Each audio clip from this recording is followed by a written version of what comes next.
بہت اچھا چلتا تھا، لیکن پھر کچھ واقعات ہونے لگے۔ بچے غائب ہونے لگے۔ کبھی کوئی نوزائیدہ بچہ بستر پر مردہ ملتا اور اس کے جسم پر نیلے نشان ہوتے، جیسے کسی نے اس کا سارا خون چوس لیا ہو۔ کبھی رات کو ڈیوٹی پر موجود نرسیں اور دائیاں پاگلوں کی طرح چیختی ہوئی باہر بھاگتیں، کہتی تھیں کہ انہوں نے ایک عورت کو دیکھا ہے جو ہوا میں تیرتی ہوئی بچوں کے کمرے میں جاتی ہے۔ کامران یہ سب سن کر حیران بھی تھا اور اسے یہ سب من گھڑت کہانیاں بھی لگ رہی تھیں۔ اس نے کہا، چچا جی، یہ تو پرانے وقتوں کی باتیں ہیں، جہالت کا دور تھا، کوئی بیماری ہوگی جس کا لوگوں کو علم نہیں ہوگا۔ چچا دین محمد نے نفی میں سر ہلایا۔ نہیں بیٹا، یہ بیماری نہیں تھی۔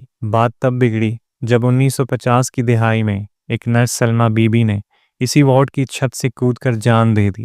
اس نے اپنے پیچھے ایک خط چھوڑا تھا جس میں لکھا تھا کہ ایک سایہ اسے اس کے بچے کو مارنے پر مجبور کر رہا ہے۔ اس واقعے کے بعد حکومت نے اس ونگ کو ہمیشہ کے لیے سیل کر دیا۔ تب سے آج تک یہ بند ہے۔ کہتے ہیں کہ سلمہ بی بی کی روح اور وہ سایہ آج بھی وہیں ہے۔ رات کو اس بند دروازے کے پیچھے سے بچوں کے رونے اور ایک عورت کی لوریوں کی آوازیں آتی ہیں۔ چچا دین محمد کی آنکھوں میں خوف کی جو پرچھائیاں کامران نے دیکھیں وہ کسی کہانی کا حصہ نہیں لگ رہی تھیں، لیکن اس کا پڑھا لکھا ذہن ان باتوں کو ماننے سے انکاری تھا۔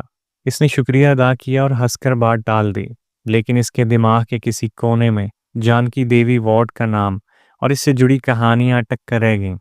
اسے کیا معلوم تھا کہ بہت جلد اس کا سامنا ان کہانیوں کی حقیقت سے ہونے والا تھا۔ اگلے چند مہینے کامران کے لیے بہت مصروف گزرے۔ وہ اپنے کام میں اس قدر مگن ہو گیا کہ اسے جانکی دیوی وارڈ کا قصہ تقریباً بھول ہی گیا۔ سردیاں شروع ہو چکی تھیں۔ سیالکوٹ کی دھند بھری شامیں اور سرد راتیں ماحول کو مزید پراسرار بنا دیتی تھیں۔ ایک دسمبر کی رات کامران کو کسی ارجنٹ میڈیسن کی سپلائی کے لیے دیر تک اسپتال میں رکنا پڑا۔ رات کے تقریباً 11:30 بج رہے تھے۔ اسپتال کی راہداریاں سنسان ہو چکی تھیں۔ صرف چند نرسیں اور ڈیوٹی پر موجود ڈاکٹر ہی نظر آ رہے تھے۔ کامران اپنا کام ختم کر کے پارکنگ کی طرف جا رہا تھا کہ اسے یاد آیا وہ دفتر میں اپنا موبائل فون بھول آیا ہے۔ اس کا دفتر نیورو سرجری وارڈ کے پاس تھا، اسپتال کے نسبتاً پرانے حصے میں۔ جب وہ اس راہداری سے گزرا تو اس نے ایک عجیب چیز محسوس کی۔ راہداری کے آخر میں وہی زنگ آلود دروازہ تھا جو جانکی دیوی وارڈ کی طرف جاتا تھا۔ اس وقت وہاں مکمل اندھیرا اور سناٹا تھا، لیکن کامران کو لگا جیسے اس دروازے کے پیچھے سے کوئی دھیمی سرسراہٹ کی آواز آ رہی ہے۔ وہ لمحہ بھر کے لیے ٹھٹکا۔ اسے چچا دین محمد کی باتیں یاد آئیں۔ شاید کوئی چوہا ہوگا۔ اس نے خود کو تسلی دی اور آگے بڑھ گیا۔ اپنے دفتر سے فون اٹھا کر جب وہ واپس اسی راہداری سے گزرا تو وہ آواز اب بھی آ رہی تھی، لیکن اس بار یہ سرسراہٹ نہیں تھی، بلکہ ایسا لگ رہا تھا جیسے کوئی کھردرے فرش پر کوئی بھاری چیز گھسیٹ رہا ہو۔ کامران کے قدم خود بخود رک گئے۔ اس کے دل کی دھڑکن تیز ہو گئی۔ اس نے ہمت کر کے اس بند دروازے کی طرف چند قدم بڑھائے۔ جیسے جیسے وہ قریب جا رہا تھا ایک اور حس نے اسے بے چین کر دیا۔ ہوا میں ایک عجیب سی مہک تھی۔ یہ پرانی لکڑی اور عطر کی ملی جلی بو تھی، لیکن یہ کوئی خوشگوار مہک نہیں تھی، بلکہ ایسی ناگوار تیز چنبیلی کی خوشبو تھی جو دم گھونٹ رہی تھی۔ وہ دروازے سے بمشکل 10 فٹ کے فاصلے پر تھا جب گھسیٹنے کی آواز اچانک بند ہو گئی۔ مکمل سناٹا چھا گیا۔ کامران نے کان لگا کر سننے کی کوشش کی۔ چند سیکنڈز کی خاموشی کے بعد اسے ایک ایسی آواز سنائی دی جس نے اس کے جسم میں خوف کی ایک سرد لہر دوڑا دی۔ یہ ایک بچے کے رونے کی آواز تھی، ایک نوزائیدہ بچے کی بلک بلک کر رونے کی آواز، جس بند سیل شدہ اور ویران ونگ کے اندر سے آ رہی تھی۔ آواز میں اتنا درد اور بے بسی تھی کہ کسی بھی انسان کا دل دہل جائے۔ کامران اپنی جگہ جم کر رہ گیا۔ اس کا دماغ کام نہیں کر رہا تھا۔ یہ کیسے ممکن تھا؟ 40 سال سے بند پڑے وارڈ میں ایک بچہ کیسے رو سکتا تھا؟ وہ خوف اور تجسس کی ملی جلی کیفیت میں مبتلا تھا۔ ایک طرف اس کا دل چاہ رہا تھا کہ وہ الٹے پاؤں وہاں سے بھاگ جائے، لیکن دوسری طرف اس کا انسانی فرض اسے یہ سوچنے پر مجبور کر رہا تھا کہ شاید کسی کو مدد کی ضرورت ہو، شاید کوئی بچہ غلطی سے وہاں پھنس گیا ہو۔ اس نے اپنے جیب سے موبائل نکالا اور اس کی ٹارچ آن کر کے دروازے کی طرف بڑھا۔ دروازے کے نیچے تقریباً 1 انچ کا فاصلہ تھا۔ اس نے ٹارچ کی روشنی اس جگہ سے اندر ڈالنے کی کوشش کی۔ اندر گپ اندھیرا تھا۔ روشنی میں صرف گرد اور اٹا ہوا فرش اور مکڑی کے جالے ہی نظر آئے۔ بچے کی رونے کی آواز اب بھی آ رہی تھی۔ کامران نے ہمت کر کے دروازے کو دھکا دیا۔ وہ ٹس سے مس نہ ہوا۔ اس نے زور زور سے دروازہ پیٹنا شروع کر دیا اور آواز لگائی، کون ہے اندر؟ ہیلو، کوئی ہے؟ اس کی آواز لگانے کی دیر تھی کہ بچے کا رونا ایک دم سے بند ہو گیا، جیسے کسی نے اس کا منہ دبا دیا ہو، اور پھر جو ہوا وہ کامران کے ہوش اڑانے کے لیے کافی تھا۔ اسے دروازے کی دوسری طرف سے، بالکل دروازے کے ساتھ، کسی عورت کی دبی دبی ہنسی کی آواز سنائی دی۔ یہ کوئی عام ہنسی نہیں تھی، یہ ایک ایسی کھنکھناتی ہوئی سرد اور بے رحمانہ ہنسی تھی جس میں ممتا کی مٹھاس کے بجائے وحشت اور اذیت تھی۔ کامران کے ہاتھ پاؤں ٹھنڈے پڑ گئے۔ اس نے اپنا ہاتھ دروازے سے پیچھے کھینچا اور بغیر ایک لمحہ ضائع کیے وہاں سے بھاگ کھڑا ہوا۔ وہ بھاگتا رہا جب تک وہ اسپتال کی روشن اور پرہجوم ایمرجنسی میں نہیں پہنچ گیا۔ اس کا سانس پھولا ہوا تھا اور وہ پسینے میں شرابور تھا۔ اس رات وہ گھر کیسے پہنچا اسے خود بھی یاد نہیں۔ اس نے پوری رات جاگ کر گزاری۔ ہر آہٹ پر اسے لگتا کہ وہی ہنسی اس کے کانوں میں گونج رہی ہے۔ اس نے خود کو 1000 بار یقین دلایا کہ یہ سب اس کا وہم تھا۔ تھکاوٹ کی وجہ سے اس کے دماغ نے اسے دھوکہ دیا تھا، لیکن اس کے دل کے کسی کونے میں خوف بیٹھ گیا تھا۔ یہ سنجانی دنیا کی طرف سے پہلی دستک تھی، اور یہ صرف شروعات تھی۔ اس رات کے واقعے نے کامران پر گہرا اثر چھوڑا تھا۔ وہ کئی دنوں تک بے چین رہا، رات کو سوتے ہوئے ڈرتا۔ اسپتال کے اس کوریڈور سے گزرتے ہوئے اس کے قدم بھاری ہو جاتے۔ اس نے اپنے وہم کو دور کرنے کے لیے دن کی روشنی میں بھی اس دروازے کے پاس جا کر دیکھا، لیکن وہاں مکمل خاموشی اور سکون تھا، نہ کوئی آواز، نہ کوئی خوشبو۔ لیکن وہ بچے کے رونے اور اس کے بعد سنائی دینے والی ہنسی کو بھلا نہیں پا رہا تھا۔ اس کا منطقی ذہن اب بھی اسے وہم قرار دے رہا تھا، لیکن اس کا دل ماننے کو تیار نہیں تھا۔ اس نے فیصلہ کیا کہ وہ اس جانکی دیوی وارڈ کے بارے میں مزید معلومات حاصل کرے گا۔ اس نے اسپتال کے ریکارڈ روم جانے کا سوچا، شاید وہاں سے کوئی پرانی فائل مل جائے۔ ریکارڈ روم ہسپتال کے تہہ خانے میں تھا، ایک ایسی جگہ جہاں کم ہی لوگوں کا آنا جانا تھا۔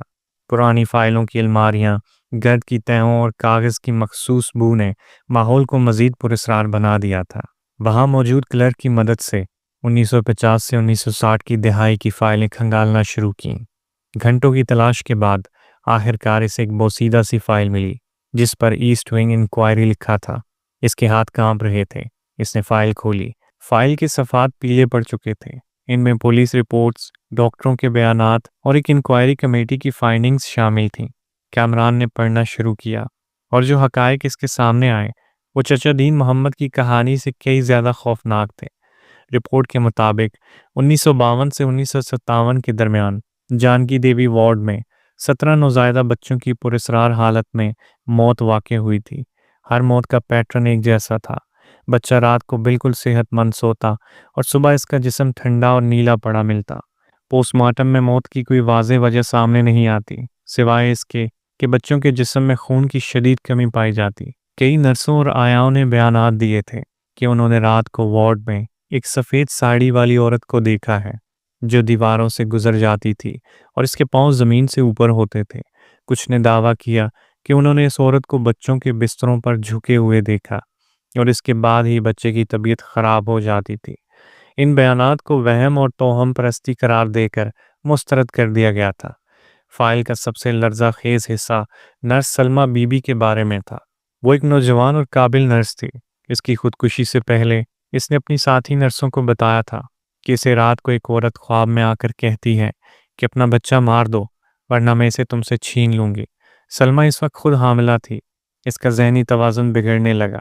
وہ ہر وقت ڈری سہمی رہتی، اور پھر ایک رات اس نے وارڈ کی چھت سے چھلانگ لگا دی۔ اس کے ہاتھ سے جو خط ملا وہ فائل کے ساتھ منسلک تھا۔ کامران نے کانپتے ہاتھوں سے وہ خط پڑھا۔ اس میں لکھا تھا، وہ مجھے نہیں چھوڑے گی، وہ ہر رات آتی ہے، وہ کہتی ہے کہ اسے بھوک لگی ہے، وہ میرے بچے کو مانگتی ہے، میں اسے اپنا بچہ نہیں دوں گی، میں اسے اپنے ساتھ ہی لے جاؤں گی، یا اللہ مجھے معاف کرنا۔ یہ پڑھ کر کامران کا خون خشک ہو گیا۔ یہ کوئی کہانی نہیں تھی، یہ ایک حقیقی انسان کی اذیت کی دستاویز تھی۔ انکوائری کمیٹی نے ان تمام واقعات کے بعد وارڈ کو نفسیاتی طور پر غیر محفوظ قرار دے کر بند کرنے کی سفارش کی تھی، اور تب سے وہ ونگ بند تھا۔ کامران نے فائل بند کر دی۔ اس کا سارا جسم ٹھنڈا پڑ رہا تھا۔ اب اسے یقین ہو گیا تھا کہ اس رات جو کچھ اس نے سنا وہ اس کا وہم نہیں تھا۔ اس جگہ پر واقعی کچھ تھا، کوئی ایسی شے جو 40 سال سے اس بند دروازے کے پیچھے قید تھی، اور اب شاید دوبارہ بیدار ہو رہی تھی۔ اس کا خوف اب ایک انجانے ڈر سے نکل کر ایک ٹھوس حقیقت کا روپ دھار چکا تھا۔ وہ جان گیا تھا کہ وہ ایک ایسی چیز سے ٹکرا گیا ہے جسے سمجھنا اس کے بس سے باہر تھا۔ اس شام جب وہ اسپتال سے نکلا تو اسے احساس ہوا کہ کوئی اس کا پیچھا کر رہا ہے۔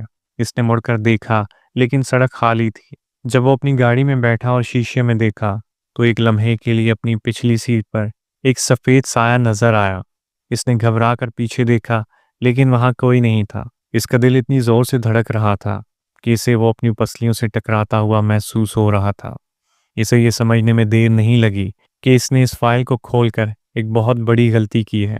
اس نے نہ صرف اس راز سے پردہ اٹھایا تھا بلکہ شاید اس راز کے پیچھے چھپی مخلوق کو یہ پیغام بھی دے دیا تھا کہ کوئی ان کے بارے میں جان چکا ہے اور وہ مخلوق اب اس کے پیچھے تھی۔ ریکارڈ روم کے واقعے کے بعد کامران کی زندگی میں غیر معمولی واقعات کا ایک سلسلہ شروع ہو گیا۔ یہ صرف اسپتال تک محدود نہیں رہا، اسے اپنے فلیٹ میں بھی عجیب و غریب چیزیں محسوس ہونے لگیں۔ کبھی اسے لگتا کہ کوئی اس کے پیچھے کھڑا ہے، کبھی کچن میں برتن خود بخود گر جاتے، کبھی رات کو اس کے بیڈ روم کا دروازہ آہستہ آہستہ خود ہی کھل جاتا۔ وہ شدید ذہنی دباؤ کا شکار ہو گیا۔ اس کی نیند حرام ہو چکی تھی۔ وہ ہر وقت خوف زدہ اور چوکنا رہتا۔ اس نے اسپتال میں رات کو رکنا بالکل چھوڑ دیا تھا، لیکن وہ مخلوق اب اس کی زندگی کا حصہ بن چکی تھی۔ ایک رات وہ اپنے فلیٹ میں سو رہا تھا، تقریباً 2 بجے کا وقت ہوگا، جب اس کی آنکھ ایک مانوس آواز سے کھلی۔ یہ ایک بچے کے رونے کی آواز تھی، وہی بے بسی اور درد میں ڈوبی آواز جو اس نے اس رات اسپتال میں سنی تھی۔ کامران کا خون رگوں میں جم گیا۔ آواز اس کے فلیٹ کے اندر سے، اس کے لیونگ روم سے آ رہی تھی۔ اس نے اٹھنے کی ہمت نہیں کی۔ وہ کمبل اوڑھ کر آنکھیں بند کیے لیٹا رہا اور آیت الکرسی کا ورد کرنے لگا۔ رونے کی آواز چند منٹ بعد بند ہو گئی، لیکن پھر اسے اپنے بیڈ روم کے دروازے کے باہر سے کسی کے چلنے کی آہٹ سنائی دی۔ یہ قدموں کی چاپ نہیں تھی، بلکہ وہی گھسیٹنے کی آواز تھی، جیسے کوئی اپنے جسم کو فرش پر گھسیٹ رہا ہو۔ وہ آہستہ آہستہ اس کے بستر کے قریب آ کر رکے۔ کامران نے اپنی آنکھیں سختی سے میچ رکھی تھیں، لیکن اسے اپنے چہرے پر کسی کے سرد سانسیں محسوس ہو رہی تھیں۔ ہوا میں وہی تیز چنبیلی کے عطر کی مہک پھیلی ہوئی تھی۔ اسے لگا کہ اس کا دم گھٹ جائے گا۔ اس نے دل ہی دل میں اللہ سے دعا کرنا شروع کر دی۔ کچھ دیر بعد وہ موجودگی ختم ہو گئی اور گھسیٹنے کی آواز دور ہوتی چلی گئی۔ کامران نے صبح ہونے تک آنکھ نہیں کھولی۔ جب سورج کی پہلی کرن کمرے میں داخل ہوئی تب اس نے ہمت کر کے آنکھیں کھولیں۔ کمرے میں سب کچھ نارمل تھا، سوائے ایک چیز کے، اس کے بیڈ روم کے شیشے پر جو دھند کی وجہ سے گیلا ہو رہا تھا۔ اندر کی طرف سے ایک چھوٹے بچے کا ہاتھ کا نشان بنا ہوا تھا۔ یہ اس کے لیے آخری وارننگ تھی۔ کامران سمجھ گیا کہ اب وہ اکیلا اس کا مقابلہ نہیں کر سکتا، اسے مدد کی ضرورت ہے۔ اس کے ذہن میں صرف ایک ہی شخص کا نام آیا، چچا دین محمد۔ اگلے دن وہ سیدھا چچا دین محمد کے گھر پہنچا۔ چچا شہر کے ایک پرانے محلے میں ایک چھوٹے سے مکان میں رہتا تھا۔ کامران نے اسے ساری تفصیلات بتا دیں، اس رات اسپتال میں ہونے والے واقعے سے لے کر گزشتہ رات اپنے فلیٹ میں پیش آنے والے خوفناک تجربے تک۔ چچا دین محمد خاموشی سے سب کچھ سنتا رہا۔ اس کے چہرے پر ہمدردی اور افسوس کے تاثرات تھے۔ جب کامران نے بات ختم کی تو چچا نے ایک گہری سانس لی اور کہا، بیٹا میں نے تمہیں پہلے ہی منع کیا تھا، تم نے اس دروازے کو چھیڑ کر سوئی ہوئی بلا کو جگا دیا ہے۔ چچا جی یہ کیا چیز ہے؟ یہ مجھ سے کیا چاہتی ہے؟ کامران نے بے بسی سے پوچھا۔ چچا دین محمد نے بتایا، بیٹا یہ کوئی عام بھوت یا روح نہیں ہے، یہ ایک چڑیل ہے، جنات کی ایک قسم جو ان جگہوں پر بسیرا کرتی ہے جہاں کوئی المناک موت واقع ہوئی ہو، خاص طور پر اگر وہ موت کسی عورت یا بچے کی ہو۔ یہ جانکی دیوی وارڈ میں مرنے والے بچوں اور سلمہ نرس کی اذیت سے پیدا ہوئی ہے۔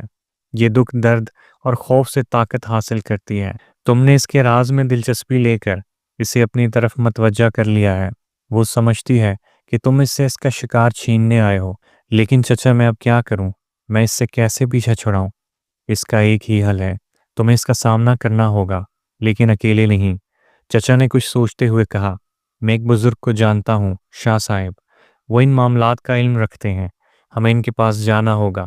لیکن یاد رکھنا، یہ مخلوق آسانی سے ہار نہیں مانے گی، یہ تمہیں ڈرائے گی، دھمکائے گی، تمہیں توڑنے کی ہر ممکن کوشش کرے گی۔ تمہیں اپنا ایمان مضبوط رکھنا ہوگا۔ کامران کو ایک امید کی کرن نظر آئی۔ وہ شاہ صاحب سے ملنے کے لیے فوراً تیار ہو گیا۔ اسی شام چچا دین محمد اسے لے کر شہر کے نواح میں بنی ایک چھوٹی سی درگاہ پر پہنچا۔